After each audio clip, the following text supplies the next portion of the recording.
ಆತ್ಮೀಯ ಬಂಧುಗಳೇ, ಶ್ರೀಮದ್ ಭಗವದ್ಗೀತೆ ತತ್ವ ವಿವೇಚನೆ ಟೀಕಾ ಅಧ್ಯಾಯ 4 ಜ್ಞಾನ ಕರ್ಮ ಸನ್ಯಾಸ ಯೋಗ. ಇದರಿಂದ ನಾವು 13ನೇ ಶ್ಲೋಕವನ್ನ ತಿಳ್ಕೊಳ್ತಾ ಇದ್ವಿ. ಓದೋ ಭಾಗದಲ್ಲಿ ನಾವು ಗುಣಕರ್ಮಗಳು ಅಂತಂದ್ರೆ ಏನು, ಅವುಗಳ ವಿಭಾಗ ಪೂರ್ವಕವಾಗಿ ಭಗವಂತ ಅದರ ಮೂಲಕ 4 ವರ್ಣಗಳ ಸಮೂಹದ ರಚನೆಯನ್ನ ಮಾಡಿದನಲ್ಲ, ಅದು ಮಾಡಲ್ಪಟ್ಟಿತು. ಭಗವಂತನ ಮೂಲಕ 4 ವರ್ಣಗಳ ಸಮೂಹದ ರಚನೆ ಮಾಡಲ್ಪಟ್ಟಿತು ಅಂತ ಹೇಳಿದಾರಲ್ಲ, ಅದಕ್ಕೆ ಅರ್ಥ ಏನು ಅನ್ನೋದ್ರ ಬಗ್ಗೆ ತಿಳ್ಕೊಳ್ತಾ ಇದ್ವಿ. ನಾವು ಯಾವ ಜನ್ಮದಲ್ಲಿ ಏನೇನ್ ಕೆಲಸ ಮಾಡಿದೀವೋ ಅದರ ಫಲಗಳೇನ್ ಬಂದಿರುತ್ತೋ ಅದನ್ನ ಎಷ್ಟು ಭೋಗಿಸಿರ್ತೀವೋ ಭೋಗಿಸಿರೋದಿಲ್ವೋ ಅದಕ್ಕೆ ತಕ್ಕಂಗೆ ಭಗವಂತ ಯಾವಾಗ ಸೃಷ್ಟಿ ರಚನೆಯನ್ನ ಮಾಡ್ತಾನೋ, ಅದರಲ್ಲಿ ಮನುಷ್ಯರನ್ನ ಯಾವಾಗ ನಿರ್ಮಾಣ ಮಾಡ್ತಾನೋ ಆಗ ಆಯಾ ಗುಣ ಕರ್ಮಗಳಿಗನುಸಾರವಾಗಿ ಅವರನ್ನ ಆಯಾ ವರ್ಣದಲ್ಲಿ ಅವನು ಉತ್ಪತ್ತಿ ಮಾಡ್ತಾನೆ. ಅದರಲ್ಲಿ ಸತ್ವಗುಣ ಹೆಚ್ಚಾಗಿರೋರನ್ನ ಬ್ರಾಹ್ಮಣರನ್ನಾಗಿ ಮಾಡ್ತಾನೆ, ಸತ್ವಮಿಶ್ರಿತ ರಜೋಗುಣನೇ ಹೆಚ್ಚಾಗಿರೋರನ್ನ ಕ್ಷತ್ರಿಯರನ್ನಾಗಿ ಮಾಡ್ತಾನೆ, ತಮೋಗುಣ ಮಿಶ್ರಿತವಾಗಿ ರಜೋಗುಣ ಹೆಚ್ಚಾಗಿರೋರನ್ನ ವೈಶ್ಯರನ್ನಾಗಿ ಮಾಡ್ತಾನೆ, ರಜೋಗುಣ ಮಿಶ್ರಿತವಾಗಿ ತಮೋಗುಣನೇ ಪ್ರಧಾನವಾಗಿರೋರನ್ನ ಶೂದ್ರನನ್ನಾಗಿ ಮಾಡ್ತಾನೆ. ಈ ರೀತಿ ಅವನು ವಿಭಾಗ ಮಾಡ್ತಾನೆ ಅನ್ನೋದು ಗೊತ್ತಾಯ್ತು. ಈಗ ಈ ರೀತಿ ರಚನೆ ಮಾಡಿರ್ತಾನಲ್ಲ, ಆ ವರ್ಣಗಳಿಗೋಸ್ಕರ ಅವುಗಳ ಸ್ವಭಾವಕ್ಕನುಸಾರವಾಗಿ ಬೇರೆ ಬೇರೆ ರೀತಿಯ ಕರ್ಮಗಳ ವಿಧಾನವನ್ನು ಕೂಡ ಆ ಭಗವಂತನೇ ಮಾಡ್ಬಿಡ್ತಾನೆ. ಈಗ ಒಂದೊಂದು ವರ್ಣಕ್ಕೆ ಒಂದೊಂದು ಕರ್ಮ ಅಂತ ಇರುತ್ತೆ, ಕೆಲಸಗಳು ಬೇರೆ ಬೇರೆ ಇರುತ್ತೆ. ಆ ಕೆಲಸಗಳು ಏನೇನ್ ಮಾಡ್ಬೇಕು ಆಯಾ ವರ್ಣದವರು ಅನ್ನೋದನ್ನು ಕೂಡ ಭಗವಂತನೇ ಡಿವೈಡ್ ಮಾಡ್ಬಿಟ್ಟಿದ್ದಾನೆ. ಅಂದ್ರೆ ಅರ್ಥ ಏನು? ಬ್ರಾಹ್ಮಣರು ಶಮದಮಾದಿ ಕರ್ಮಗಳಲ್ಲಿ ನಿರತರಾಗಿರ್ಬೇಕು. ಅವರು ಕಂಟ್ರೋಲ್ ಮಾಡೋದು, ಇಂದ್ರಿಯಗಳನ್ನ ನಿಗ್ರಹಣೆ ಮಾಡೋದು, ತಪಸ್ಸು ಮಾಡೋದು, ಈ ರೀತಿ ಜಪ ತಪ ಇದನ್ನೆಲ್ಲ ಮಾಡೋದು, ಅಂತ ಕೆಲಸಗಳಲ್ಲಿ ಅವರು ನಿರತರಾಗಿರ್ಬೇಕು. ಯಾರು ಸತ್ವಗುಣ ಪ್ರಧಾನರಾಗಿರ್ತಾರೋ ಅವರು. ಇನ್ನ ಕ್ಷತ್ರಿಯರಲ್ಲಿ ಶೌರ್ಯ ತೇಜಸ್ಸು ಇದೆಲ್ಲ ಇರಬೇಕು. ವೈಶ್ಯರಲ್ಲಿ ಕೃಷಿ ಗೋರಕ್ಷಣೆ ಇಂಥ ಕೆಲಸದಲ್ಲಿ ಅವ್ರು ಇರಬೇಕು.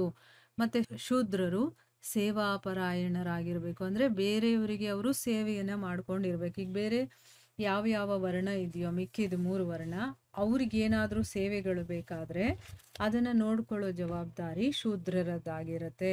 ಸೊ ಇಲ್ಲಿ ಯಾವುದೇ ಕೆಲಸ ಹೆಚ್ಚು ಅಲ್ಲ ಕಡಿಮೆನೂ ಅಲ್ಲ. ಯಾಕೆ ಅಂತಂದ್ರೆ ಇದು ಸ್ವಯಂ ಭಗವಂತನೇ ಮಾಡಿರುವಂತಹ ಡಿವಿಷನ್ ಆಗಿರೋದ್ರಿಂದ ಎಲ್ಲ ಕೆಲಸಗಳು ಕೂಡ ಶ್ರೇಷ್ಠನೇ. ಈಗ ಶೂದ್ರರಿಲ್ಲ ಅಂತಂದ್ರೆ ಎಷ್ಟೆಲ್ಲ ತೊಂದರೆ ಆಗುತ್ತೆ. ಅವರು ಸೇವಾ ಕೆಲಸಗಳನ್ನ ಮಾಡ್ಲಿಲ್ಲ ಅಂತಂದ್ರೆ ನಾವು ಅದನ್ನ ಮಾಡೋದಕ್ಕೆ ಸಾಧ್ಯ ಇಲ್ಲ ಅಲ್ವಾ? ಅವ್ರವ್ರ ಕೆಲಸನ ಅವ್ರವರೇ ಮಾಡಬೇಕು. ಸೊ ಅದಕ್ಕೆ ಎಲ್ಲ ಕೆಲಸಗಳು ನಡೆದಾಗ ಒಂದು ಸಮಾಜದಲ್ಲಿ ಎಲ್ಲ ವ್ಯವಸ್ಥಿತವಾಗಿ ನಡ್ಕೊಂಡು ಹೋಗ್ತಾ ಇರತ್ತೆ.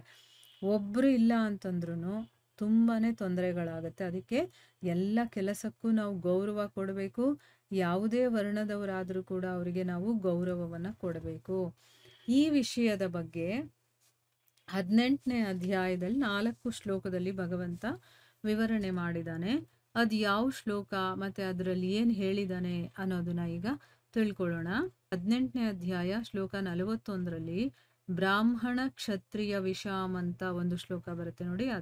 ಅದರಲ್ಲಿ ಅರ್ಜುನನಿಗೆ ಕೃಷ್ಣ ಹೇಳ್ತಾನೆ, ಬ್ರಾಹ್ಮಣ ಕ್ಷತ್ರಿಯ ಮತ್ತೆ ವೈಶ್ಯ ಶೂದ್ರ ಇವರ ಕರ್ಮಗಳು ಸ್ವಭಾವದಿಂದ ಉತ್ಪನ್ನವಾದಂತಹ ಗುಣಗಳ ಅನುಸಾರವಾಗಿಯೇ ವಿಭಾಗಿಸಲ್ಪಟ್ಟಿದೆ. ಅಂದ್ರೆ ಅರ್ಥ ಏನು? ಈಗ ನಾನು ಹಿಂದಿನ ಜನ್ಮದಲ್ಲಿ ನಾನು ಮಾಡಿದಂತಹ ಕರ್ಮಗಳಿರುತ್ತಲ್ಲ, ಅದರ ಒಂದು ಇಂಪ್ಯಾಕ್ಟ್ ಅಂತಾರೆ. ಅಂದ್ರೆ ಏನು? ಅದರ ಒಂದು ಅಚ್ಚು ನನ್ನ ಒಳಗಡೆ ಇರುತ್ತೆ. ಅಂದ್ರೆ ಸೂಕ್ತದಲ್ಲಿ ಅಡಗಿರುತ್ತೆ ಅದರ ಒಂದು ಪ್ರಭಾವ. ಅದಕ್ಕೆ ತಕ್ಕಂಗೆ ನಾನು ನಡ್ಕೊಳ್ಳೋದು. ಇವಾಗ ನಾನು ರಜೋಗುಣದಿಂದ ನಾನು ಹೆಚ್ಚಾಗಿದ್ರೆ, ನಾನು ಮಾಡ್ತಾ ಇದ್ದಂಥ ಕೆಲಸಗಳು ರಜೋಗುಣದಿಂದ ತುಂಬಿರೋದಾಗಿದ್ರೆ ಅದೇ ನನ್ನಲ್ಲಿ ಒಳಗಡೆ ಇರುತ್ತೆ, ಅದೇ ಈಗ ಹೊರಗಡೆ ಬರುತ್ತೆ. ಆ ಗುಣಕ್ಕನುಸಾರವಾಗಿ ಭಗವಂತ ಅದನ್ನ ಡಿವೈಡ್ ಮಾಡಿರ್ತಾನೆ. ಅದನ್ನ ಹೇಳ್ತಾ ಇದ್ದಾನೆ. ಅಂದ್ರೆ ಅವರವರ ಕರ್ಮಗಳು ಸ್ವಭಾವದಿಂದ ಉತ್ಪನ್ನವಾಗಿರುವಂತ ಗುಣಗಳ ಅನುಸಾರವಾಗಿ ವಿಭಾಗ ಆಗಿರುತ್ತೆ. ಈಗ ನೋಡಿ, ಶೂದ್ರ ಅವನ ಸ್ವಭಾವ ಹೇಗಿರುತ್ತೋ, ಅವನ ಗುಣ ಹೇಗಿರುತ್ತೋ ಆ ರೀತಿಯ ಕರ್ಮಗಳನ್ನು ಕೂಡ ಭಗವಂತ ಅದರಲ್ಲಿ ಹೇಳಿದಾನೆ. ಈಗ ಸತ್ವಗುಣದಲ್ಲಿರುವಂಥವ್ನು ಏನ್ ಮಾಡ್ಬೇಕು, ರಜೋಗುಣದಲ್ಲಿರೋನು ಏನ್ ಮಾಡ್ಬೇಕು, ಅವನ ಸ್ವಭಾವ ಹೇಗಿರುತ್ತೋ ಆ ರೀತಿ ಕರ್ಮಗಳನ್ನೇ ಅವನು ಮಾಡೋದು. ಅಲ್ವಾ? ಅವನೇನಾದ್ರೂ ರಜೋಗುಣಿ ಆಗಿದ್ರೆ ಅವನಿಗೆ ಸತ್ವಗುಣದ ಕೆಲಸ ಹೇಳಿದ್ರೆ ಅವನು ಮಾಡೋದಿಲ್ಲ. ಆ ರೀತಿ ಇದನ್ನ ವಿಭಾಗ ಮಾಡಿದ್ದಾರೆ ಅಂತ ಹೇಳಿದಾನೆ. ಇನ್ನ 42ನೇ ಶ್ಲೋಕ ಯಾವುದು ಅಂತಂದ್ರೆ ಶಮೋದಮಸ್ತಪಃ ಶೌಚಂ ಅಂತ ಬರುತ್ತೆ. ಅದ್ರಲ್ಲಿ ಏನ್ ಹೇಳಿದಾನೆ? ಅಂತಃಕರಣವನ್ನ ನಿಗ್ರಹಣೆ ಮಾಡೋದು. ನಮ್ಮ ಅಂತಃಕರಣ ಇರುತ್ತಲ್ಲ, ಮನಸ್ಸು, ಬುದ್ಧಿ, ಅಹಂಕಾರ ಇದೆಲ್ಲ, ಅದನ್ನೆಲ್ಲ ನಿಗ್ರಹಿಸೋದು. ಮತ್ತೆ ಇಂದ್ರಿಯಗಳನ್ನ ದಮನ ಮಾಡೋದು. ಅವು ಹೇಳ್ದಂಗೆ ಇವನು ಕೇಳೋದಲ್ಲ, ಇವನು ಹೇಳ್ದಾಗ ಅದು ಕೇಳಬೇಕು, ಆ ರೀತಿ ಇಟ್ಕೊಳ್ಳೋದು. ಮತ್ತೆ ಧರ್ಮ ಪಾಲನೆ ಮಾಡೋದಕ್ಕೋಸ್ಕರ ಕಷ್ಟಗಳನ್ನ ಸಹಿಸ್ಕೊಳ್ಳೋದು. ಹೊರಗೊಳಗಿನಿಂದ ಶುದ್ಧನಾಗಿರೋದು, ಹೊರಗಡೆ ಅಷ್ಟೇ ಅಲ್ಲ ಒಳಗಡೆಯಿಂದನೂ ಶುದ್ಧನಾಗಿರೋದು. ಬೇರೆಯವರ ಅಪರಾಧಗಳನ್ನ ಕ್ಷಮಿಸೋದು.